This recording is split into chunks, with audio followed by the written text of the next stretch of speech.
e a união que faz a força. Proscrevei de vossas reuniões todo o espírito de discórdia, todo o espírito de ciúme. Não invejeis as comunicações que tal ou qual médium recebe. Cada um as recebe segundo a disposição de seu espírito e a perfeição de seus órgãos. Não vos esqueçais jamais que sois irmãos, e essa fraternidade não é ilusória, é uma fraternidade real, porque aquele que foi vosso irmão, numa outra existência, pode se encontrar entre vós pertencendo a uma outra família. Sede, pois, unidos de espírito e de coração, tende a mesma comunhão de pensamentos. Sede dignos de vós mesmos, da doutrina que professais e dos ensinos que estáis chamados de difundir. Sede, pois, conciliadores em vossas opiniões, nelas nada tendes de absoluto, procurai-vos esclarecer um pelos outros, sede à altura de vosso apostolado e dai ao mundo o exemplo da boa harmonia.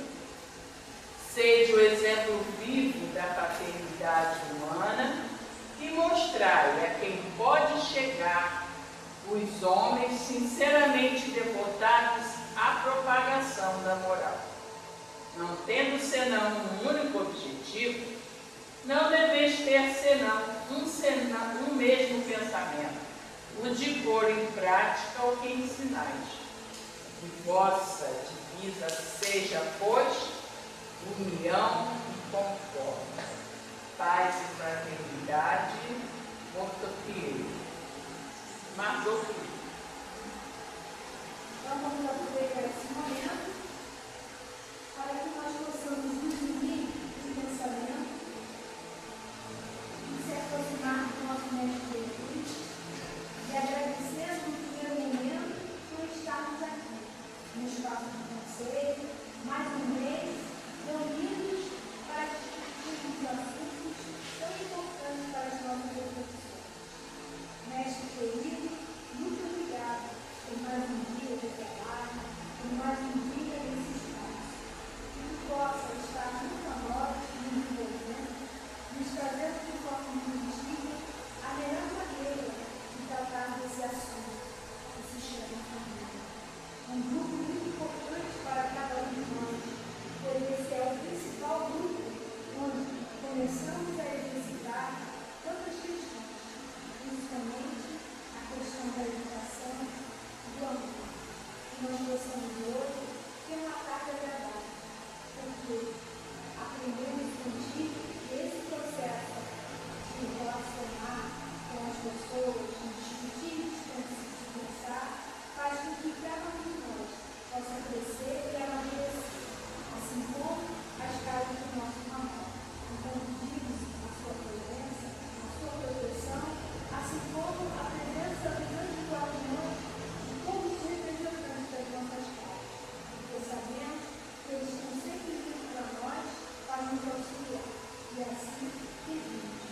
Muito obrigada, Mestre Jesus.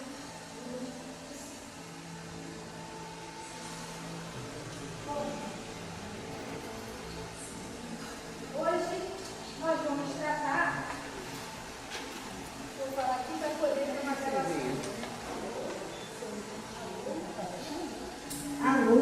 Alô. Hoje nós vamos tratar no assunto a família nos tempos atuais. Atualmente, nós temos uma diversidade de grupos familiares, que muitas das vezes nós nem sabemos que estamos inseridos, né? E essa diversidade eu acho muito importante para o nosso tempo. Só que uma das coisas, o ponto positivo é a diversidade. Só que dentro dessa diversidade, acredito eu que nós perdemos em alguma coisa relativa à educação, porque hoje em dia os professores não mais têm que se preocupar com a parte intelectual de informações, eles também têm que se preocupar com a questão da moral. E isso é uma questão que nós sabemos que a base deve vir da casa, da família, desse grupo principal. E aí estamos hoje abrindo esse espaço de discussão, onde teremos 3 pessoas para tratar do assunto. Cada um vai ter 15 minutos e a Valéria vai ser a primeira pessoa, onde vai trazer os modelos de famílias atualmente. O Jorginho vai trazer a questão da moral e também da moral em relação à doutrina espírita. E a Érica vai trazer a questão da família e educação. Então, cada um vai ter 15 minutos de apresentação. Após essas apresentações, vocês vão ficar livres para perguntar, para trazer algum questionamento, certo? E depois nós abriremos para o lanche, ok? Tudo bem? Então, pedir a presença da Valéria, por favor. Do Jorge. Da Érica.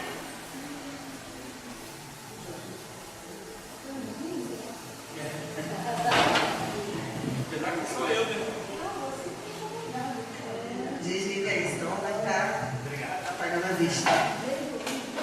Boa tarde a todos, né? A maioria já me conhece, sou Valéria, sou aqui no Centro Espírita Luz e Caridade, estou aqui no 17º seu. A gente vai começar.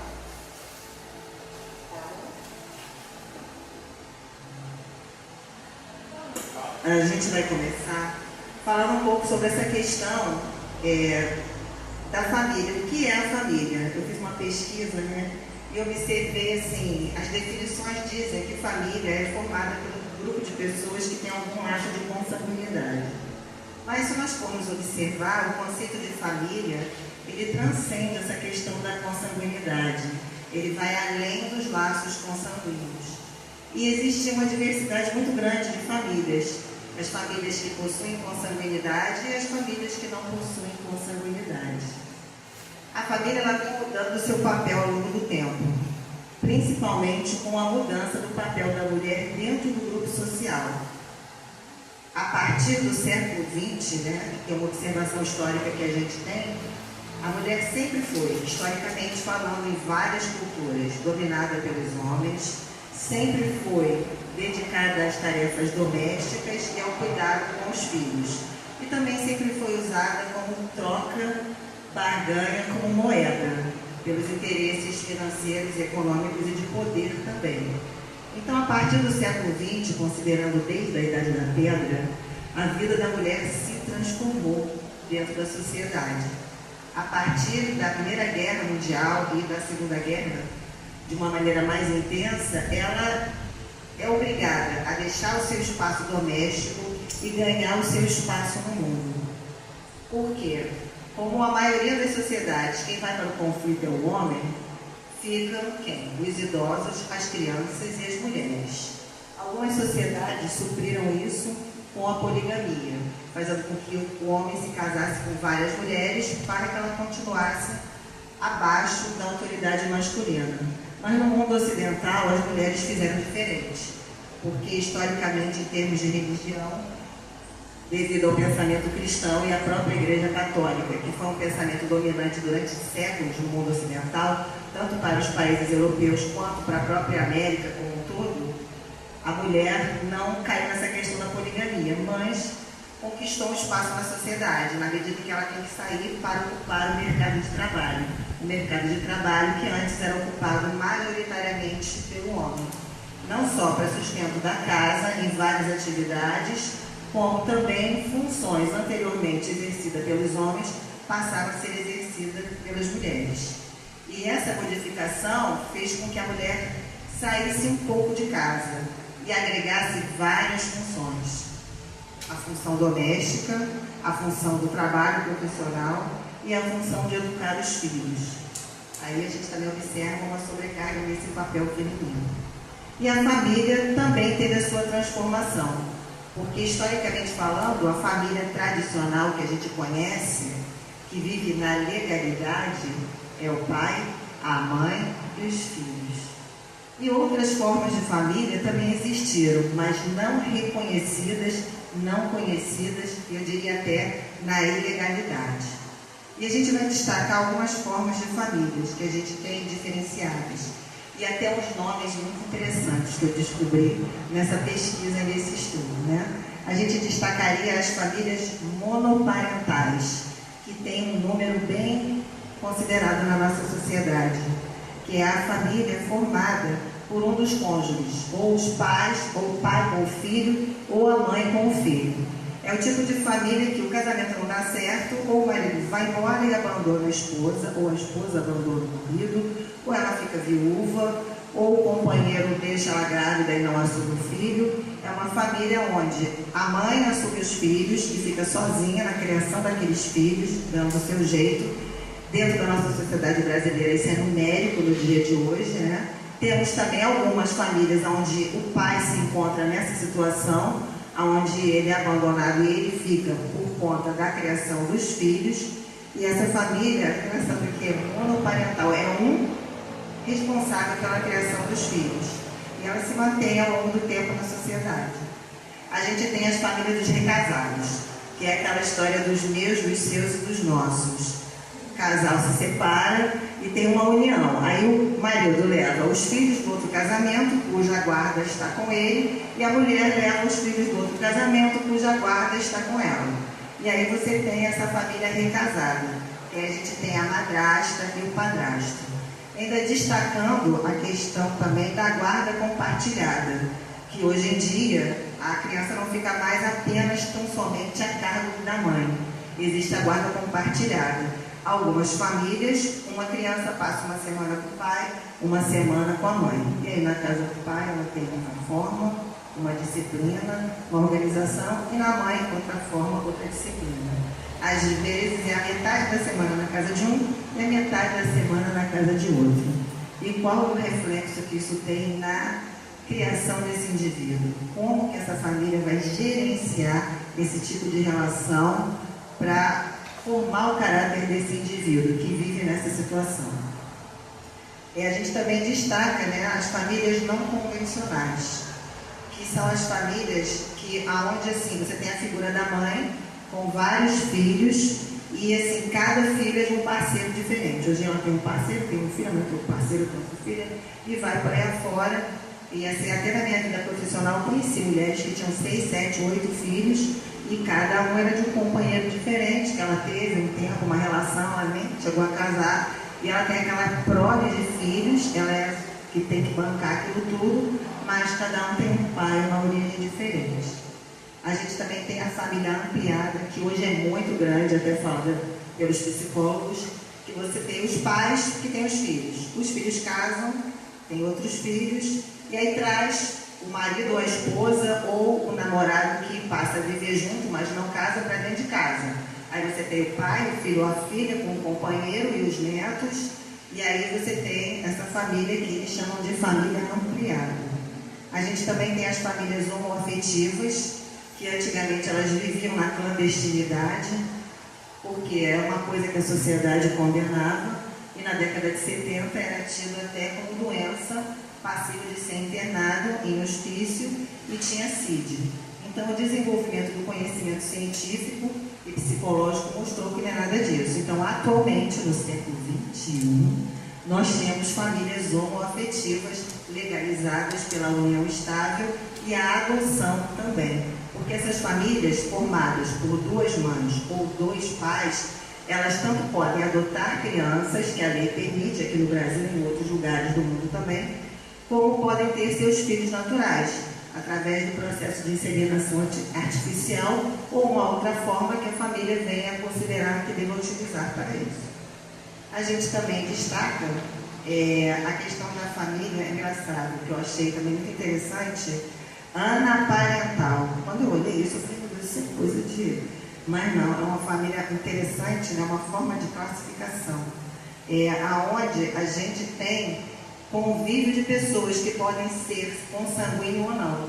Você tem um irmão que assume um outro irmão que se responsabiliza por ele. ou um tio que se responsabiliza por um sobrinho, ou um padrinho por um afilhado, ou duas pessoas amigas que moram juntas para se ajudarem, duas mães solteiras que são amigas, vão morar juntas para se ajudar uma a outra. E aí você tem família formada por laços que não são consanguíneos, por laços de amizade, e elas são uma família porque coabitam o mesmo espaço, se sustentam, se apoiam e se auxiliam, independente de terem laços consanguíneos ou não. Eu achei isso muito interessante. E aí a gente também destaca, na modernidade, casais casados, onde um mora numa casa, o outro mora na outra casa, né? Geralmente eles não têm filhos, mas quando tem filhos, o filho fica um pouco cá, fica um pouco lá, mas não é uma situação de divórcio, é uma situação de casamento. E também é uma modernidade na classificação de família e no entendimento e na construção desse conflito do que vem a ser a família, né? Como as pessoas decidem viver desta forma. Então, assim, a gente tem uma diversidade de família, mas a família ela precisa de 3 itens para se manter. O acolhimento, porque independente dos laços consanguíneos ou não, a família ela tem um papel de acolher. A sustentação, porque todo mundo que está ali tem que contribuir para o sustento, para a satisfação das necessidades básicas. E a questão da educação, que é a formação do ser. Às vezes a família tem o sustento, tem o acolhimento, mas esquece da educação. E aí a gente observa um leque de situações que a Érica e o Jorginho vão trazer, e eu não vou me aprofundar ainda nessa parte, só depois quem quiser fazer pergunta, né? E eu posso dizer que na minha vida profissional, que são 27 anos, 29 anos de sala de aula com alunos, eu vi de tudo em relação à família. Assim, vi coisas que conhecidas e coisas não conhecidas, né? E aprendi muito com isso, com essa vivência.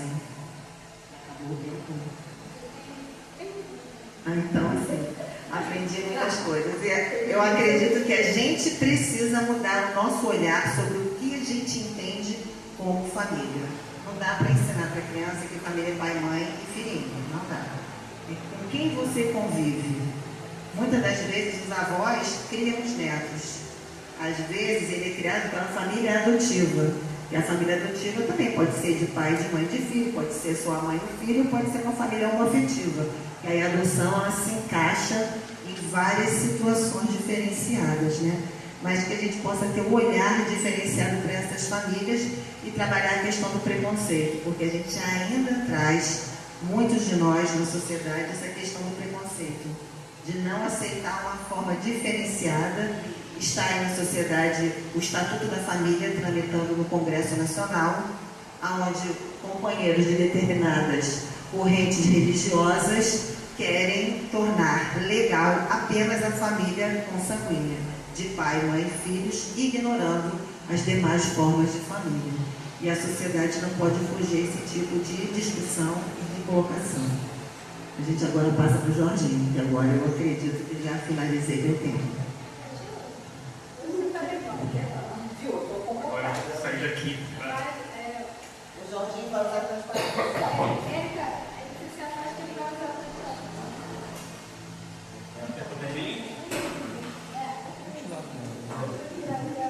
Então, enquanto ela vai tirando ali, eu vou falar sobre a moral espírita e a moral secular. Quando a gente fala de moral, moral é uma regra.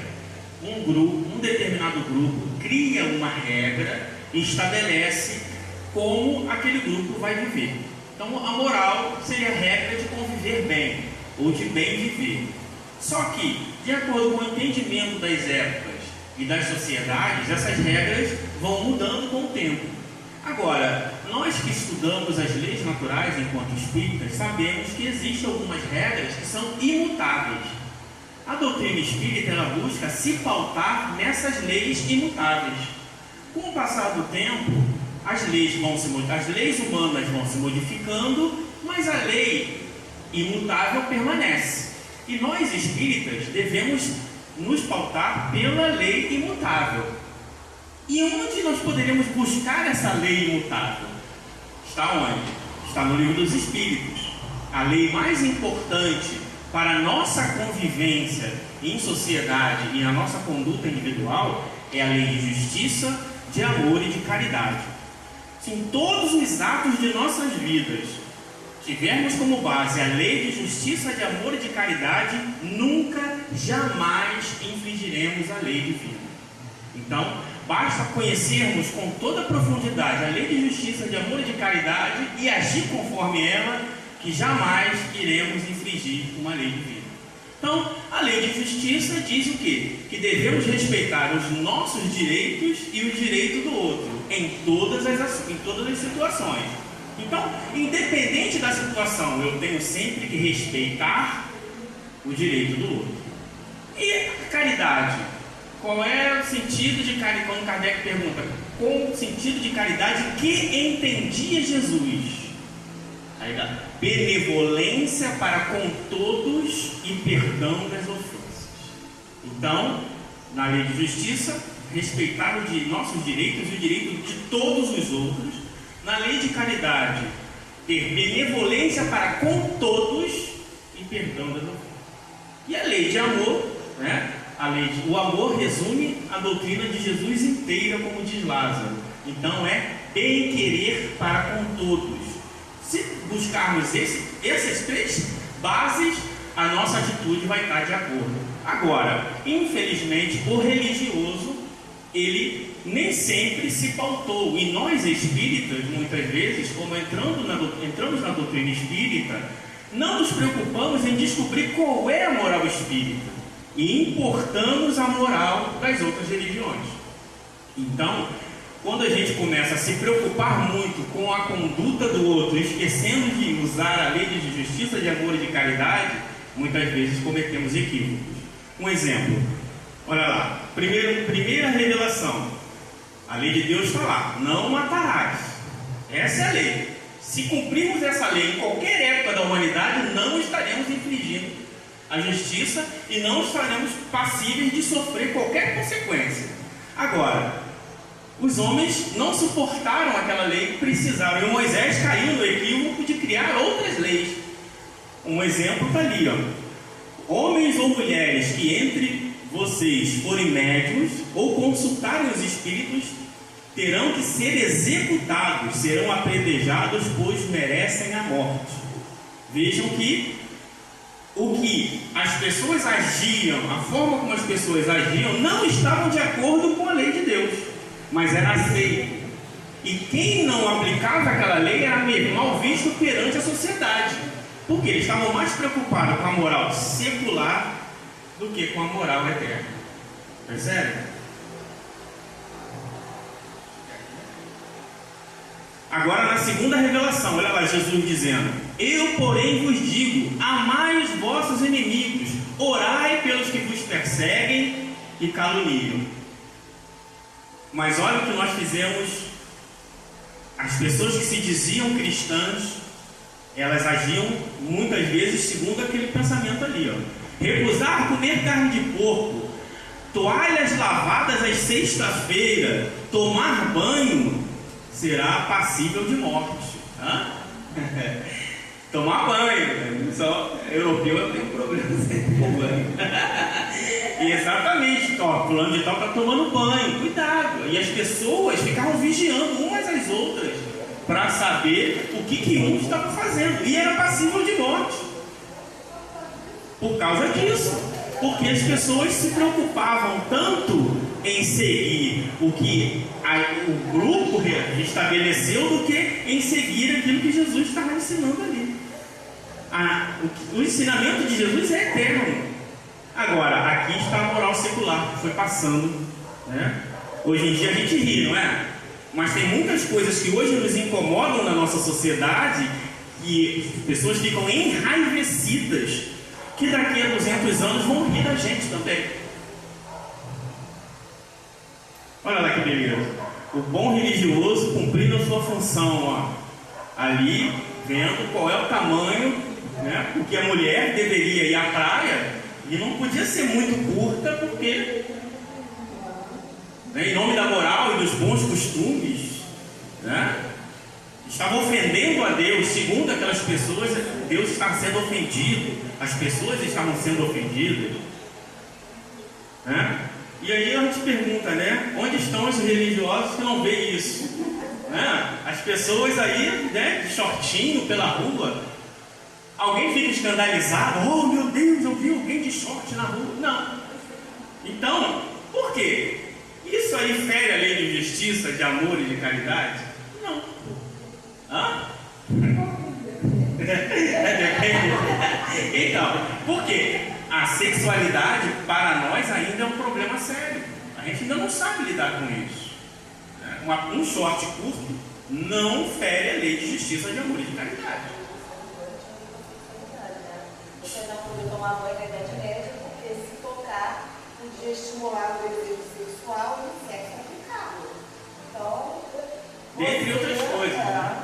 As pessoas acusavam Beethoven. Quando tomava banho, tinha que ser vestido. Você não podia se vestir para tomar banho pelado. Você tinha que tomar banho com camisolão.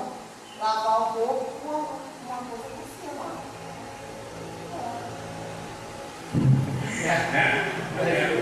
Na Idade Média era assim. Também, então, são coisas que as pessoas ficavam com raiva dela. As pessoas ficavam com raiva da Chiquinha Gonzaga porque ela tocava na noite. Então, são problemas que a sociedade passa, mas enquanto espírita, o que nós devemos ter? Olha lá que interessante. Quantos dias de cadeia pegou o autor dessa foto ali? Botou uma criança fumando cigarro? Se é hoje em dia, com certeza vai preso, hein?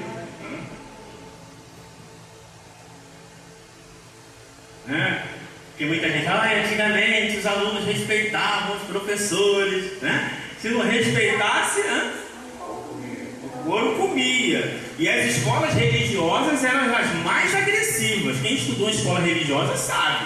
É sentar no milho, é palmatória, é chicotada, é tudo. E onde ali Jesus? Onde estava? Não estava nessa atitude. Por quê? Porque se observasse a lei de justiça, de amor e de caridade, ninguém ia fazer isso. Percebe? Então, o passar do tempo, essas coisas, quando o distanciamento histórico, a gente ri. Mas hoje nós enfrentamos também dificuldades, né? Olha lá que coisa interessante aqui para as mulheres, ó. O marido não recebia ali um cafezinho bem fresquinho, ó, a propaganda, ó. O que acontece com a mulher? Por que não recebeu um cafezinho fresquinho? É muito interessante, né? Como é que a sociedade muda. Uma outra boa cristã ali protegendo, né? Porque a mulher está indo para a escola. Que vergonha. Olha lá. E além de mulher, é negra, né? Então olha como é que elas estavam enraivecidas ali. Porque elas estavam indo para uma escola, principalmente porque naquela escola tinham brancos. E aí tinha esse problema. Hoje em dia não é escândalo, mas já foi escândalo. Então, mesma coisa, para a gente ver o quanto a sociedade muda. Esse tipo de propaganda não se faria, olha lá, né? Aquele estilo bombril, né? Aí associa ao cabelo da menina negra ali. Porque alguém faz isso até apanha, não apanha não na rua? Apanha. Agora é crime de racismo. Né? Injúria racial, não sei se chega a ser racismo, mas é injúria racial. Aqui também, a plataforma política, você tem que, né? Não pode nem votar, nem casamento interracial, tudo isso era proibido, as pessoas usavam como plataforma política. Hoje em dia não, todo mundo na hora da eleição é tudo, né? Todo mundo é a favor do povo, é a favor da justiça, é a favor de tudo. Se falar qualquer coisa na rede social, aqui também um grupo de cristãos, né? Chamada Ku Klux Klan, onde eles achavam, o nome da moral e dos bons costumes, achavam que, né, os negros e as outras etnias deveriam ser expulsas da terra. Então, também eram religiosos. Aqui também, né, mulher não podia sair de casa. Tem espíritos que ainda têm dificuldade com isso. Olha lá. A religião e a moral não podem permitir que a mulher exija seus cabelos em público. Não são coisas que a gente para pensar e ver quanto de difícil, quantas dificuldades nós tivemos. Por quê? Observamos certas coisas. O espírita, Se ele tivesse estudado realmente a doutrina dos espíritos, ele não ia cair em certas armadilhas que nós vemos por aí. O espírita hoje, ele aceita algumas chamadas minorias, não porque ele estudou a doutrina espírita. Ele aceita porque é levado pela força das coisas. Porque se ele tem um pensamento preconceituoso e coloca numa rede social, ele vai ser linchado moralmente. Não é porque ele estudou a doutrina espírita e chegou àquela convicção, ele fica calado. Esse é o grande problema. Então, quando Jesus fala lá, amai ao vosso próximo, Jesus se preocupou se alguém estava tomando banho ou não? Para Jesus não importava isso. Para Jesus o que importava era: você está fazendo bem, você está respeitando o próximo, você está usando de benevolência para com o próximo em todas as suas ações? Pronto, não precisa de mais nada. Só que as outras pessoas, isso é difícil. A doutrina espírita é a mesma coisa. Então, não está preocupado com o tipo de vida que você leva social, e sim o tipo de ação que você está estabelecendo com as pessoas. E a seção mais radical é guardar a lei de justiça, de amor e de caridade. Essa é a grande dificuldade que nós temos. Então, quando a gente se pega vigiando a ação do outro, dizendo: o espírita não faz isso, o espírita não faz aquilo, essas regras infantis e tolas que nós às vezes temos dificuldade de abrir mão, não estão de acordo com a doutrina espírita. Essas são as chamadas morais seculares. A moral espírita, ela diz: nós devemos agir conforme a lei natural. Ok? Então, temos que refletir sobre isso. Na hora de discutir que tipo de família, como é que eles estão vivendo, etc., não nos cabe. O que nos cabe é guardar a justiça, o amor e a caridade para com todos. Como diria Jesus, tudo que passar disso vem do maligno. E essa é a reflexão. A partir daí, fala assim: Jorge, você vai falar sobre isso? E não importa. Se você entende o essencial, você aplica todas as coisas. Jesus não estava preocupado se os discípulos lavavam ou não lavavam a mão, se guardavam ou não guardavam o sábado, se comia ou não comia carne de porco. Isso aí são coisas dos homens e não de Deus. Passar agora para a nossa companheira Érica.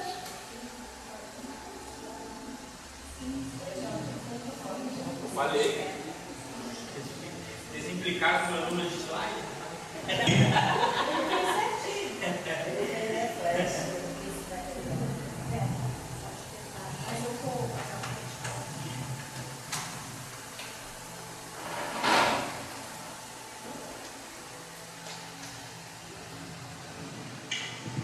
Boa tarde a todos, dando continuidade, fazendo a nossa finalização da nossa conversa, para depois vocês também colaborarem, participarem conosco. A gente vai trazer uma reflexão que nós sabemos muito bem, mas nem sempre a gente para poder pensar em alguns conceitos que nós, dentro da doutrina espírita principalmente, estamos recebendo, e que muitas vezes no nosso dia a dia eles passam desapercebidos. Quando a gente pensa no nosso principal objetivo, na vida material principalmente, a gente logo lembra da nossa necessidade de passarmos por um processo de evolução. A função da vida material é essa. Exatamente por isso que nós estamos organizados na forma de sociedade. E o papel da família, ele vem justamente sendo esse papel crucial de formar os indivíduos que vão compor e fazer parte dessa sociedade. Valéria finalizou citando alguns papéis da família, o acolhimento, e se a gente for esmiuçar e lembrando assim de papéis bem práticos da família, a família ela tem como papel dar proteção, dar o abrigo, dar a nutrição daqueles seres, tem o papel de formação afetiva dos seres, e tem o papel que a gente pode considerar como o papel principal, sobretudo pensando nesse caminho e trajeto da evolução dos seres que estão ali compondo aquele núcleo familiar, que é de educação dos espíritos que ali estão presentes. Independente da função naquele núcleo familiar, e nós, com o pensamento espírita, sabemos bem que o fato de estarmos como pais, mães ou responsáveis não quer dizer que sejamos nós os seres mais evoluídos espiritualmente dentro daquele núcleo familiar. Quantas vezes a gente observa filhos que têm um potencial muito maior de educar os seus pais do que os próprios pais, né? E muitas vezes, com o passar do tempo, os papéis se invertem, porque querendo ou não, se a gente reencarna na condição de estruturar uma família e de ser responsáveis por espíritos que ao menos fisicamente vão estar sobre a nossa tutela, nós precisamos abraçar essa responsabilidade, porque ela já nos foi dada, de escolha daquele espírito, né? Imposição por problemas que nós tenhamos atravessado. Então, estar na condição de pai, de mãe ou de responsável já nos traz a responsabilidade sobre a educação moral que a gente vai ter para com aqueles seres. Só que normalmente a gente tem pensado muito em toda a estrutura de suprir bem os nossos filhos materialmente, diria mais intelectualmente. Então existe toda uma preocupação do filho estar nos melhores colégios, para aqueles sobretudo que têm condição de se colocar no mercado de trabalho em profissões que os pais julgam que os filhos vão ter mais dinheiro. Eu ouvi há pouco tempo, né, de um pai, casal espírita, extremamente ativo no movimento espírita, e o pai tem condição financeira muito boa e o filho tinha pretensão de fazer geografia e o pai não admitiu, porque não queria que o filho fosse ser professor, porque ele ia sustentar o filho a vida inteira e isso não ia ter graça. Vindo de uma pessoa que não conhece a condição espiritual, a gente entende e aceita. Agora, vindo de espírito, é muito triste nós ouvirmos isso. E o que a gente percebe? Essa preocupação com as questões mesmo sociais, com as questões intelectuais existe. Mas o quanto nós estamos focando a preocupação em educar moralmente aquele espírito.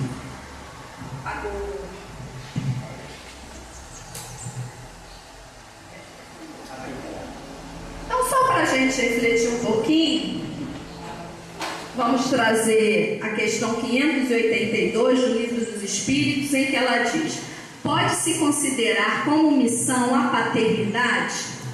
É, sem contestação possível, uma verdadeira missão. É, ao mesmo tempo, grandíssimo dever e que envolve mais do que pensa o homem a sua responsabilidade quanto ao futuro.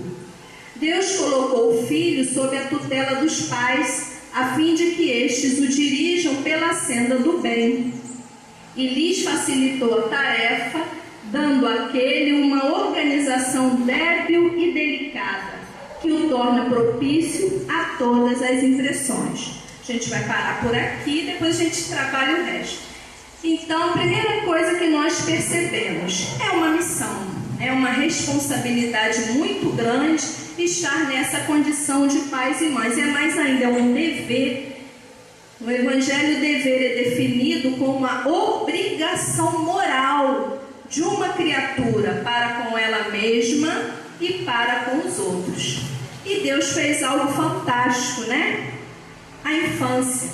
Então a gente recebe muitas vezes espíritos que podem ter tido conosco relações diversas, terem sido nossos inimigos, estarem ali, pequenininho, indefeso, bonitinho, gordinho, né, rechonchudinho, e a gente se encanta, porque há essa necessidade de criar esse laço de afetividade e perceber que ali existe um ser indefeso.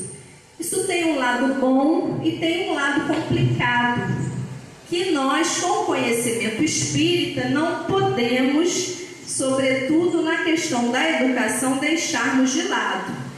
Esse serzinho, ele é um espírito que está ali para ser educado, que teve as suas vivências, o seu passado e que vai trazer as suas tendências. Independente dele ser rechonchudo, lindinho ou indefeso, a criança se mostra.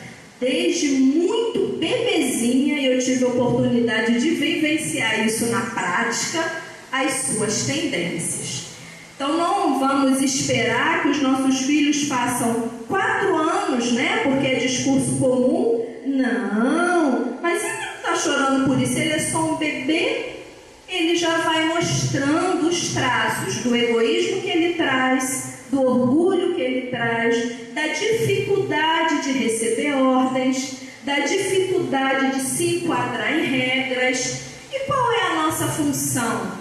Como responsáveis pela educação daquele espírito, que a gente está numa condição que, encarnados, o espírito ele vai querer o quê? Moleza. O filho vai querer que a gente amacie para ele o máximo possível, porque ele não está com a consciência dele ampliada. Mas ele também, antes de encarnar, contava que nós teríamos condições de poder auxiliá-lo nessa tarefa. Então, a primeira coisa que a gente tem que fazer nesse processo é justamente usar, né, a moral espírita, digo mais, a educação espírita, e nós que temos o conhecimento da doutrina espírita saímos com vantagem de percebermos que educamos espíritos. Isso nos dá facilidade de desde cedinho poder reconhecer as tendências daquele ser, né? Uma vez reconhecidas as tendências daquele ser, o que nos cabe? Auxiliá-lo no seu processo de educação. Tentar, de fato, ir podando aquilo que ele está nos mostrando desde muito cedo. A dificuldade de dividir um brinquedo, né? A dificuldade de ouvir o não e aceitar o não. Então, ele precisa aprender a ouvir não. Ele precisa aprender a dividir os brinquedos. Mas só dá aquele que tem. Independente de nós sabermos, muitas vezes, claramente qual é a nossa função, será que está existindo coerência no processo de educar?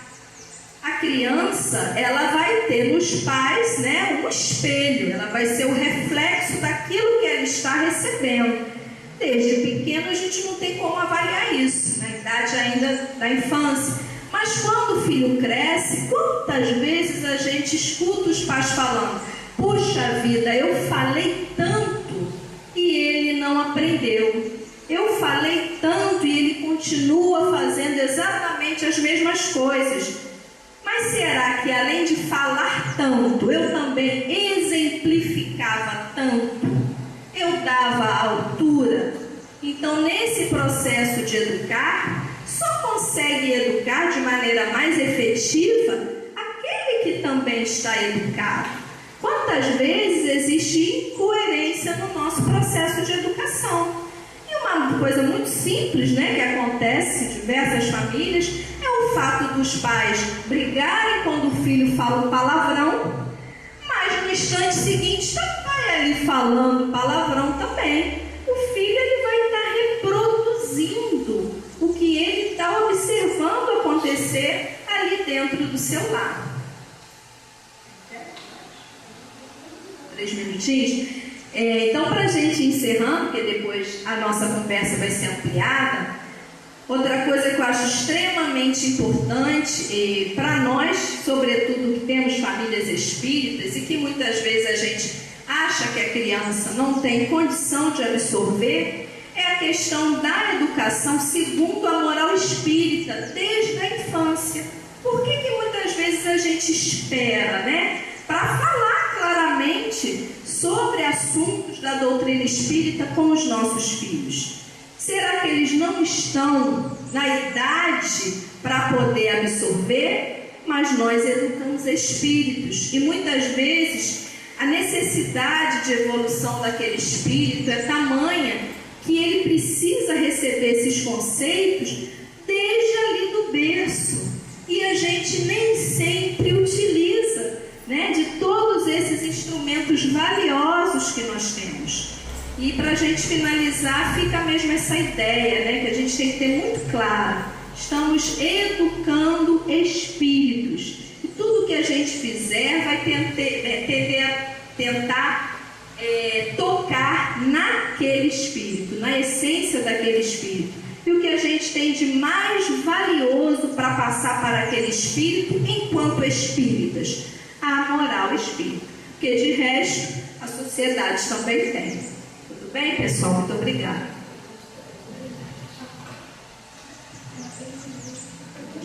Bom, agora nós vamos para as perguntas, se o grupo tiver, né, algumas observações. Sim. Vou só passar o finalzinho, né, que está na resposta da questão. Esse negócio de 15 minutos a gente fica acelerado. E acho bastante interessante essa reflexão. Olha a resposta dos espíritos.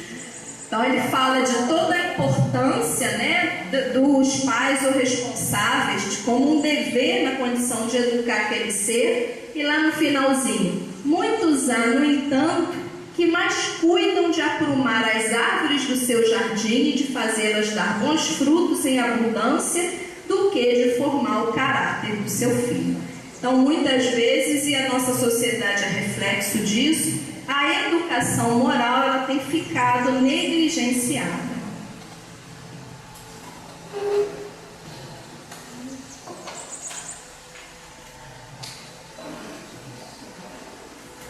Ok, alguém gostaria de fazer alguma pergunta? Tem? Ou alguma colocação, né? Eu queria fazer. Queria fazer uma? É para alguém?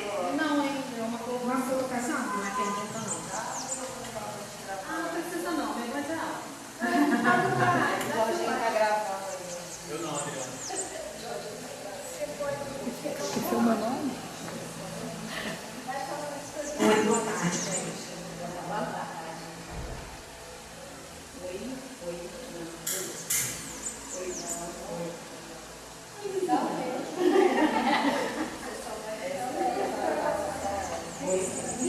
Ligar. Oi, agora está funcionando. Boa tarde, cheguei atrasada hoje, né? A minha colocação, hoje eu estava vendo um programa na televisão falando sobre o meio ambiente, o planeta e tal, aquela coisa toda. E aí uma pessoa que estava no grupo junto com a gente virou e falou assim: nossa, estamos tão preocupados que planeta nós vamos deixar para os nossos filhos, mas não estamos preocupados quais os filhos que nós vamos deixar para o planeta. E é exatamente a colocação que todos os três colocaram. Que pessoas nós vamos deixar aqui para que dê continuidade ao planeta Terra. E é muito importante isso, nós que as pessoas que trabalham com crianças, né?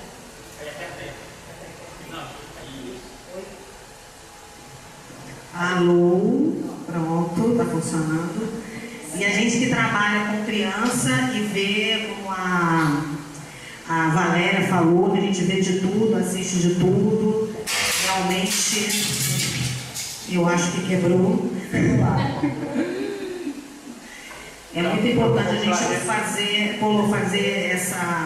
colocar essa moral que o Jorginho explanou, principalmente nós que trabalhamos na área da evangelização, tentar sempre expor isso em todos os momentos da evangelização.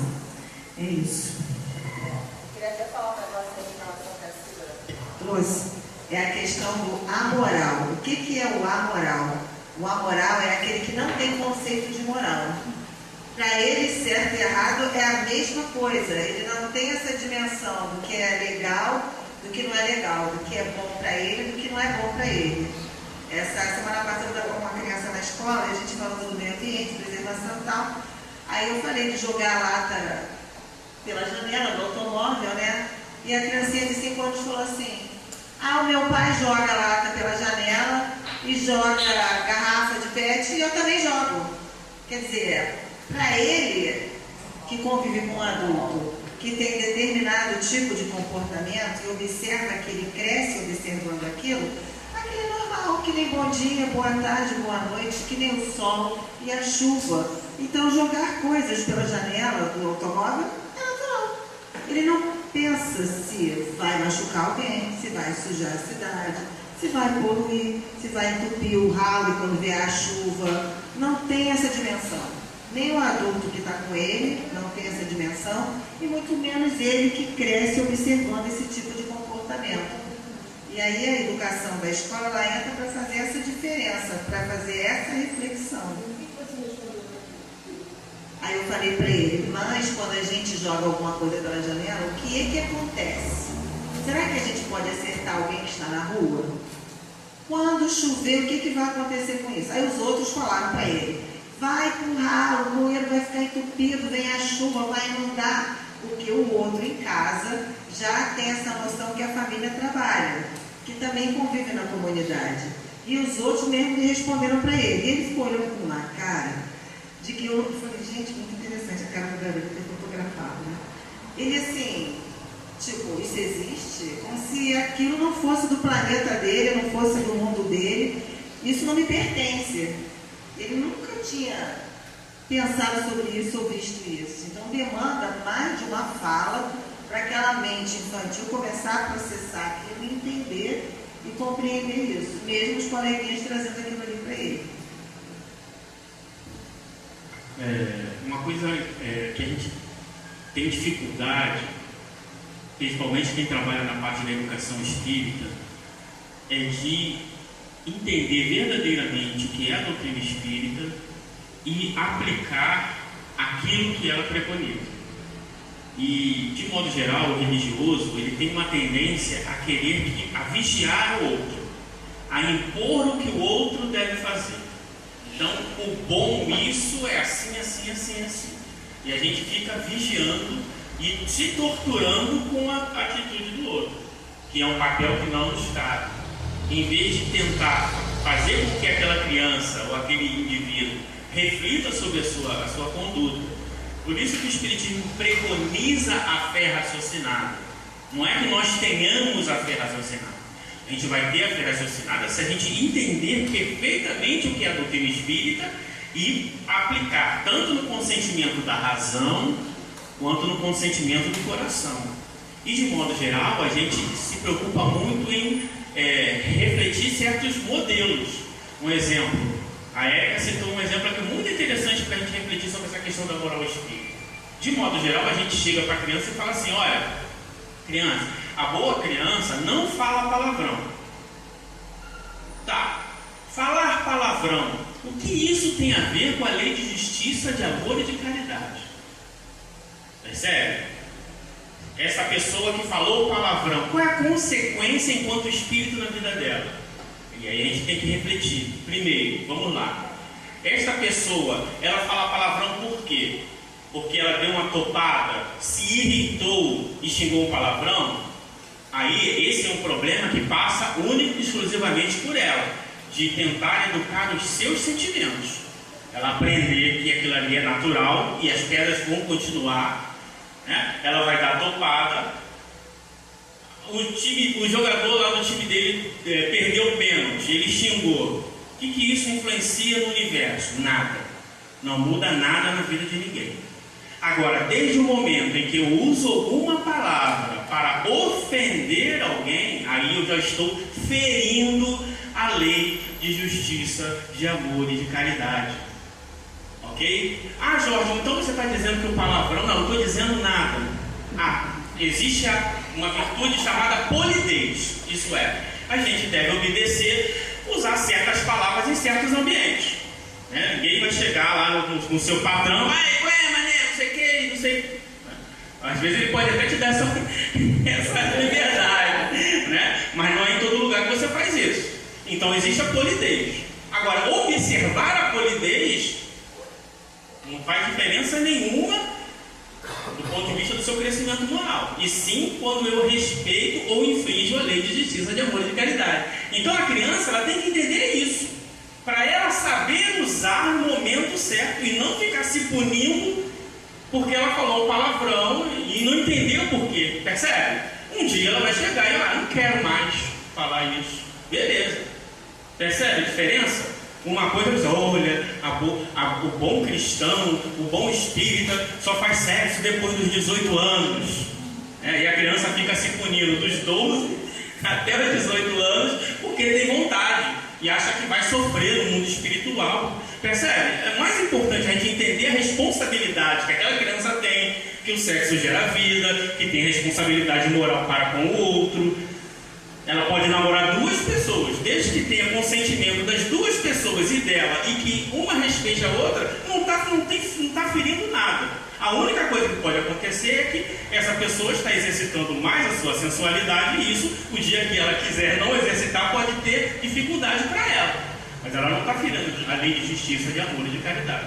Então, essas reflexões espíritas, a gente não passa para refletir com as crianças e conosco mesmo. A gente prefere reproduzir o pensamento de outras épocas, de outros grupos. Então, esse é que é o problema. Esse é o grande problema da nossa vida. John.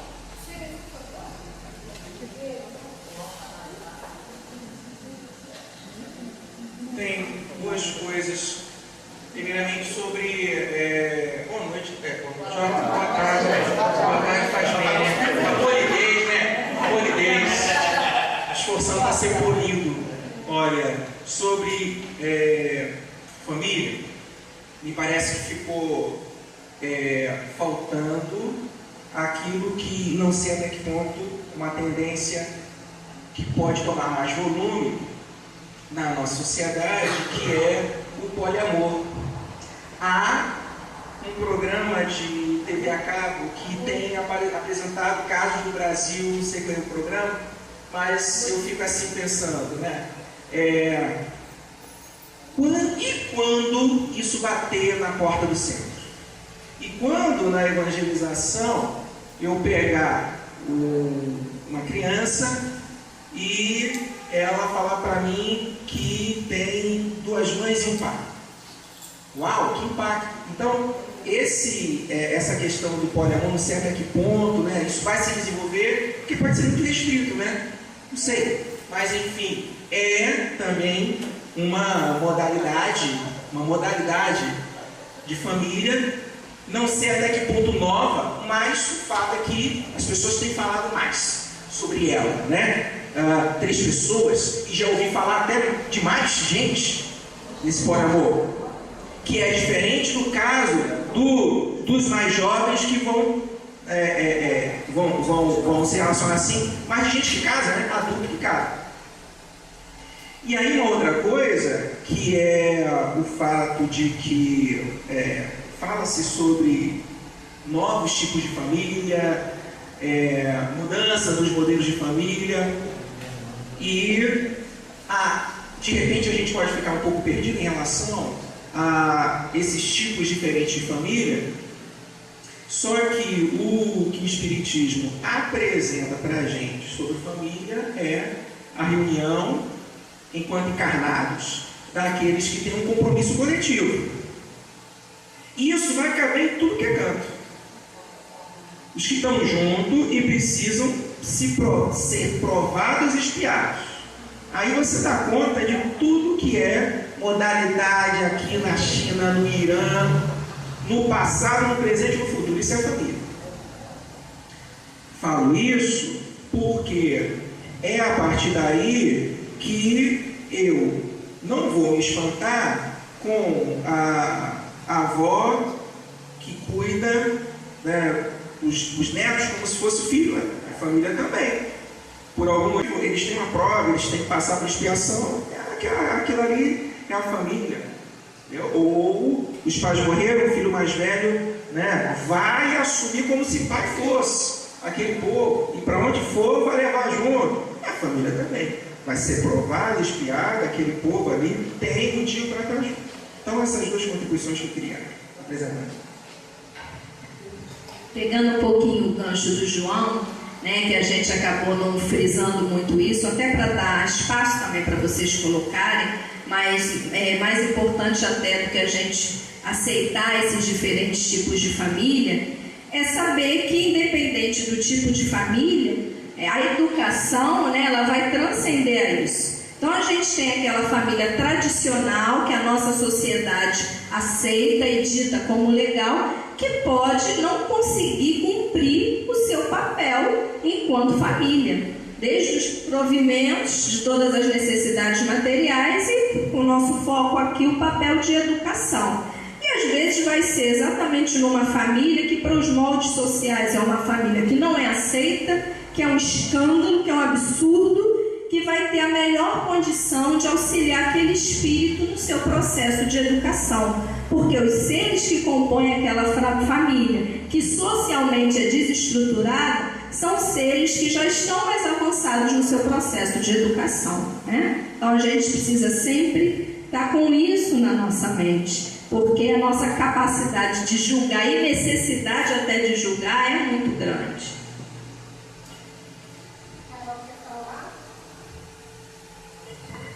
Boa tarde, né?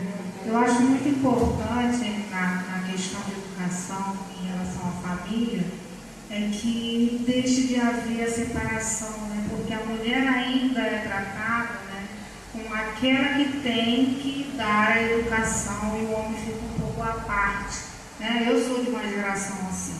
Então, nós enquanto mães e educadores principalmente, né, volto a falar que a mulher tem um papel muito importante, não deixar educar os nossos filhos a entenderem que somos iguais, que a responsabilidade é igual, temos direitos iguais, temos que ser participativos, né? E quando há a falha não é única e exclusivamente de um membro, é de uma estrutura familiar, né?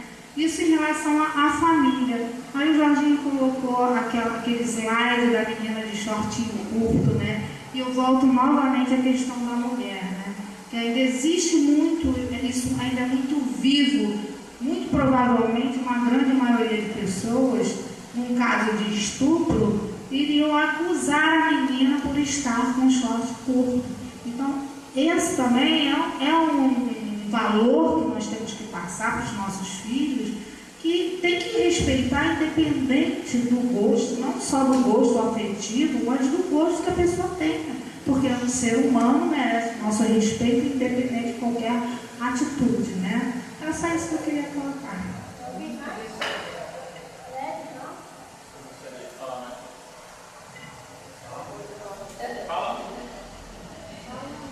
Não, é porque a gente... nós somos espíritas e a gente ainda tem muita dificuldade de lidar com isso.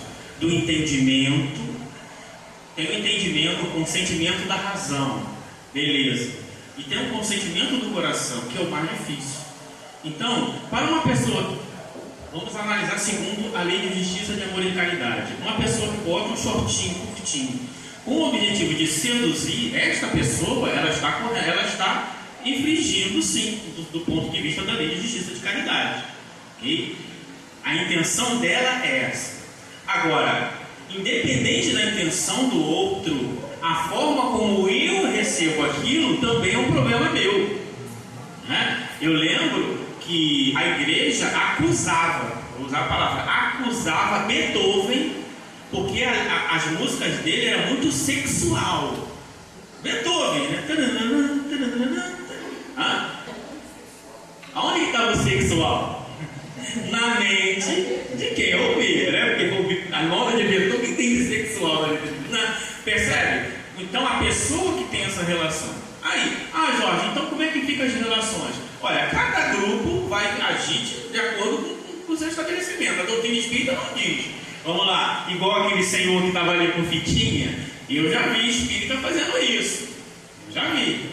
Né? Então, medindo, né? Na comemoração tal não entra, no centro assim não entra e tal. Por quê? Ainda está na parte externa. Então, o que nos cabe? Conversar abertamente sobre o assunto. Fala de jovem, conversar com os jovens sem falar de sexualidade, como é isso? Ele tem que entender aquilo. A gente tem que passar por esses problemas, e querendo ou não. Então, são essas questões relacionadas com a questão do ensino moral que nós devemos parar para pensar. Infelizmente, e isso me entristece, quando fala a respeito da homossexualidade, hoje os espíritas ficam caladinhos porque a sociedade mudou. Mas os espíritas usavam de certos livros para condenar, enquanto a doutrina espírita nunca condenou. Mas hoje, como a sociedade vê essas pessoas quase como monstrinhos, a pessoa se encolhe, não porque ela conhece a doutrina espírita, a lei de justiça e de caridade, mas porque ela está com medo de ser julgada. Percebe a diferença? Então, alguns, como dizem os espíritos, alguns progridem pelo conhecimento das leis naturais, outros progridem pela força das coisas, isto é, progridem porque a sociedade muda e obriga aquele indivíduo reacionário a mudar. Infelizmente, se nós estivéssemos plantados na doutrina espírita, as pessoas falam assim, os espíritas já fazem isso, quando Kardec fala lá, né, da emancipação moral da mulher no século XIX. Não, nós já falamos isso, mas infelizmente eu já vi, há 2 anos, um ano atrás, jovem perguntando, não, mas para isso precisamos ler livro tal, só de pensamento retrógrado. Então, para a gente ver o quanto a gente ainda não entendeu a doutrina. Falando ainda dessa questão da família homoafetiva, né? Dentro da questão do acolhimento, essa questão do... Primeiro, isso que você falou cabe no politicamente correto. Porque a gente é espírita, a gente quer ser politicamente correto e a gente não quer atentar contra o Estatuto da Igualdade de Gênero.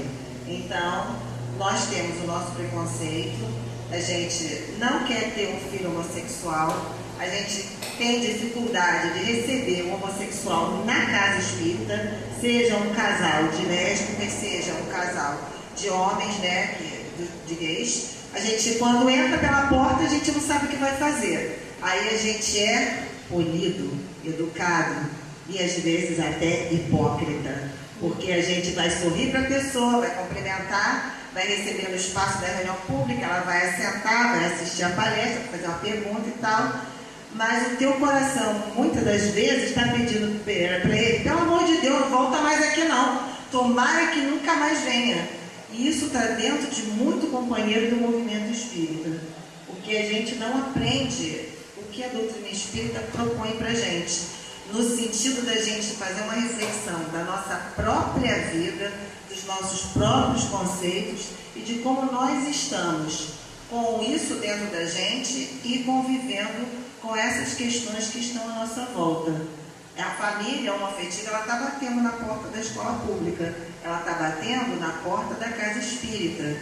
E a gente precisa conviver não da forma polida, socialmente correta, mas da forma verdadeiramente sincera, cristã, afetiva, sem sentimento oculto, sem pensamento oculto. E isso é um desafio para todos nós, todos os dias. Quando a gente acorda, não só no nosso trabalho, não só na convivência, nos nossos vizinhos, quanto também no espaço da casa espírita, né?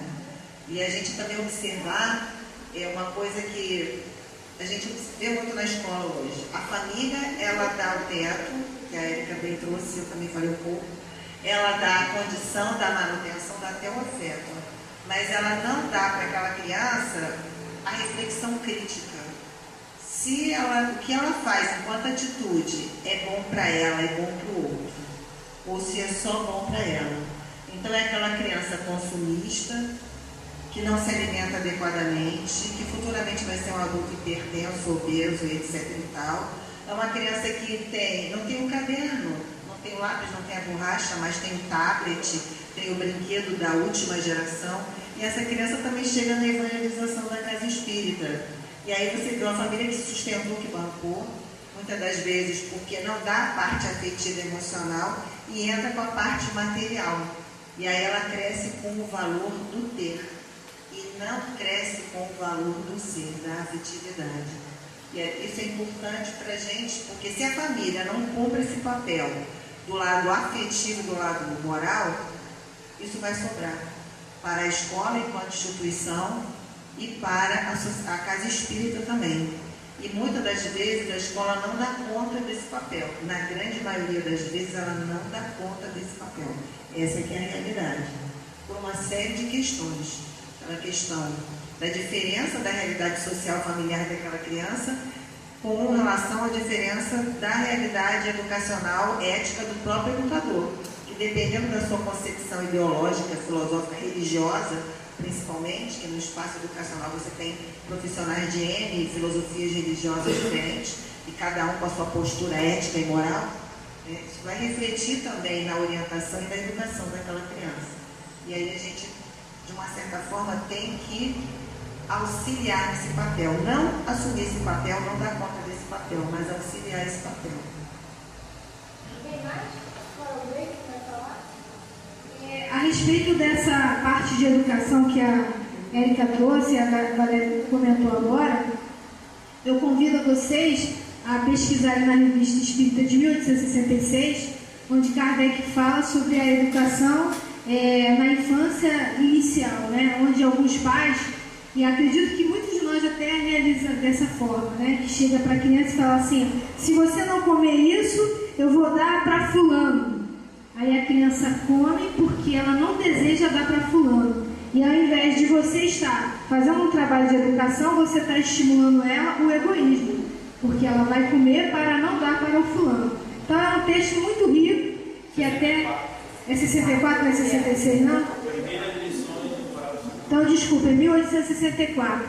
E é interessante, a gente até queria trazer hoje, mas ele é extenso, é para muita reflexão. Então, quem puder, da revista de 1864, né? Que ali está um texto interessantíssimo, que talvez a gente até realize isso no nosso dia a dia, e é bom para a nossa reflexão, como vício, porque a gente aprendeu dos nossos pais, dos nossos avós, e estamos repetindo, tá bom? E nem para pensar. O Gleice gostaria de fazer uma reflexão. Primeiramente, boa tarde. Desculpe o atraso, a minha casa espírita teve um evento hoje, agora que eu consegui me desvencilhar.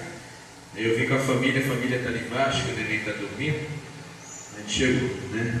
Agradecer também a vocês o apoio lá no CERJ, é muito importante para nós, dar continuidade ao trabalho que iniciamos hoje. Mas sobre o assunto, eu queria refletir um pouquinho com vocês, tendo referência a Jesus e Kardec, né?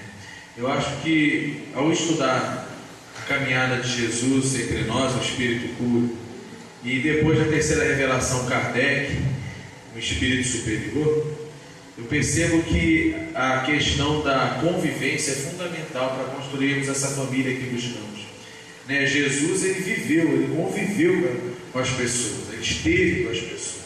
Então, ali ele mostrou como que essa convivência, como essa convivência é importante, né? Ele mostrou ali a convivência, o dia a dia, o lado a lado. Eu acho que isso é importante para nós.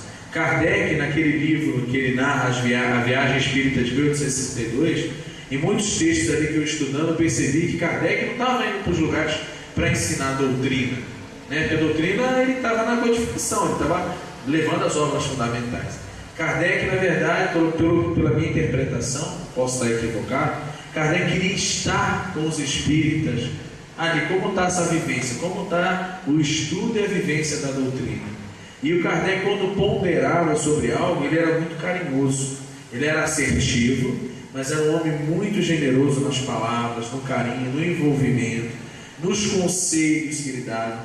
Então eu acho que a gente tem que começar a costurar a casa espírita por aí, para que a gente aprenda a construir essa família que a gente idealiza, essa família cristã, essa família espírita, dentro do nosso espaço, né, da casa espírita, dentro da nossa família, que é ali que está a pegada, né, da expiação, da prova. Então eu acho que é a convivência. Eu acho que a gente tem que ter na casa espírita também momentos de confraternizar. Temos que ter na casa espírita momentos de sair da casa espírita e ir para um espaço que é laico, que não é mais a casa espírita, para convivermos, né? Marcar com o grupo, vamos no teatro, vamos, sei lá, no shopping, que tem mais segurança, sei lá, sentar ali para comer uma pizza, para bater papo. E esse papo, a gente já está no ambiente fora da casa espírita, e cada um vai poder se expressar, de repente, sem aquele controle que às vezes tem na casa espírita, e aí que a gente vai lapidando diamantes. Nós estamos aqui nesse espaço que não é a casa espírita, mas nós somos espíritas do mundo. E aí começar a atuar com os jovens, né, com as pessoas que estão chegando. Eu acho que a convivência é importante. Porque senão a gente fica só naquela 1 horinha, ou então 2 vezes por semana, vai ali na casa espírita, se vê, executa o que tem que ser executado, estuda, apresenta e vai embora. Então a gente tem que começar a costurar isso um pouco. Eu acho que essa convivência, Jesus nos mostrou, com todos que estavam ao lado dele nos equívocos, e Kardec mostrando para os espíritas que estavam se organizando fora da França, em outros países, com muito carinho. Kardec estava indo lá, aceitava os convites, sentava, ouvia, ponderava com respeito, sabendo que cada um tem seu momento. Kardec, ele narra, né? Kardec é muito educativo nisso. Ele narra que há uma passada do amadurecimento do estudo da doutrina. Então ele coloca, não, até essas obras que falam mal, tenha calma com elas também ajudam. Então Kardec nesse momento ele menciona isso, que teve um grupo que comentou até, fulano de tal está criticando a doutrina. E, não, mas isso também faz parte do processo, porque de alguma maneira, ao falar negativamente da doutrina, divulga a doutrina. As pessoas vão ficar curiosas para saber, e aí a gente vem com as obras fundamentais e esclarece. Então até esse processo de pai, né, que eu estou colocando aqui para Kardec, mas é um espírito superior, responsável pela organização da doutrina. Então ele tinha esse olhar, né, claro, amparado pela espiritualidade superior, estava ao lado dele, amparado por Jesus, ele estava ali. Então acho que vale a pena a gente ter na casa espírita essa postura. Vale a pena marcar lá 2 vezes por ano uma confraternização, né? Cada um traz uma coisinha, a gente senta, conversa. Aí a pessoa pode até trazer seus problemas, que às vezes não traz, né? Porque chegou, tem que chegar, tem que arrumar a casa, palestra, depois vai embora. E aí a gente é importante, porque as pessoas também vão na casa espírita para buscar amigos verdadeiros, irmãos de verdade, para trocar ali a luta da vida. Eu acho que vale a pena a gente conviver no espiritismo. Alguém mais gostaria de falar? Perguntar? Colocar? Hoje estão reflexivos, estão com soninho. Bom, se não tem mais nada, nós vamos passar para o lanche para pegar a segunda parte. Ok? Obrigada, hein?